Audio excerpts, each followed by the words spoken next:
Welcome to 49ers in 5, your daily update on everything happening with the team that you need to know. I'm Rob Stats Guerrera. Today is Thursday, August 31st, 2023. Here's what's happening with your San Francisco 49ers. We will get to Kyle Shanahan and John Lynch, who both spoke yesterday. But first, we begin with an injury update. George Kittle did not practice. He's still banged up from his previous injury. They're trying to rest him and get him ready for week 1 against the Steelers. Danny Gray is going on IR with a shoulder injury. He can come back this season, but it's going to be a little while. Remember, every team has those certain number of revocable injured reserve spots that they can use. They actually ran out last year. So they got to be a little careful, but Danny Gray could come back this year. And the Niners are going to add another kicker by the weekend. They're not sure that they're going to need another kicker for week 1. Could be Jake Moody, but you've got to have somebody on the practice squad just in case. They don't know who that's going to be yet, but some kicker will be on the practice squad by the weekend. Now, to the audio portion of the show. Kyle and John spoke, as I said. We'll begin with John Lynch, who, of course, was asked about Nick Bosa. He did offer the following quote-unquote update. No updates. I'm going to stick to that, but communication, and that's a good thing. So I'll leave it at that. Is it all that it's taking this long? That, yeah, but that's where it's at. Yes, John, we're all frustrated that it's taken this long. Hopefully, it won't take much longer. Let's get to another one from John Lynch. We all noticed that Brock Purdy was throwing a little bit lighter in practice. It made some of the 49ers beat writers a little nervous. Jack Hammer said it's no big deal. He's kind of been doing it all along. What's going on there, John? We're calling it a deload week, He went through a lot to get through camp, and he needed to do that. This was all part of a previous plan. This week was going to be set up for let's freshen it back up and give him the opportunity to go into the season as fresh as he can be. Thrilled with Brock, thrilled with our staff and all the people that helped him in an excellent recovery, and this is just another step in that. And the great news is, I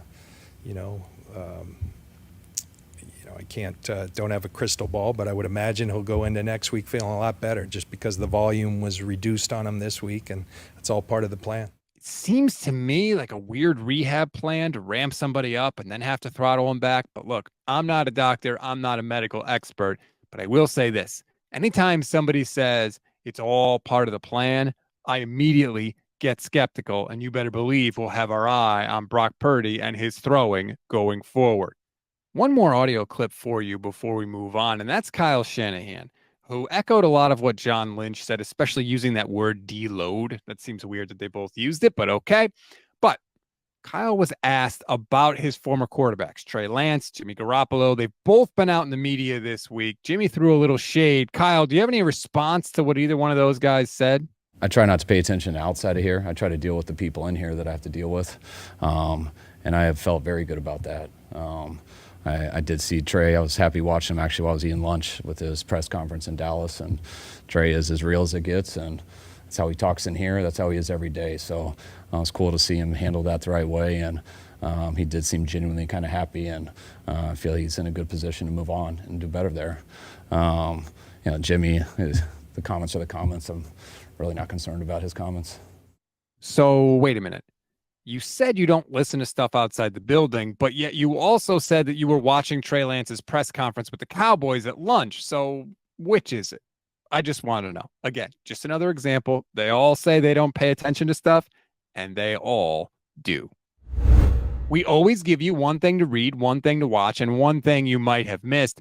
One thing to read on this Thursday. Marcus Thompson has a really thought-provoking piece in The Athletic about Brock Purdy and 3 different ways this season could go for the 49ers. If you want to read it, click the link in the description of this episode. One thing to watch. My old buddy Chris Sims is back making his official Super Bowl predictions on his podcast, the Chris Sims Unbuttoned podcast.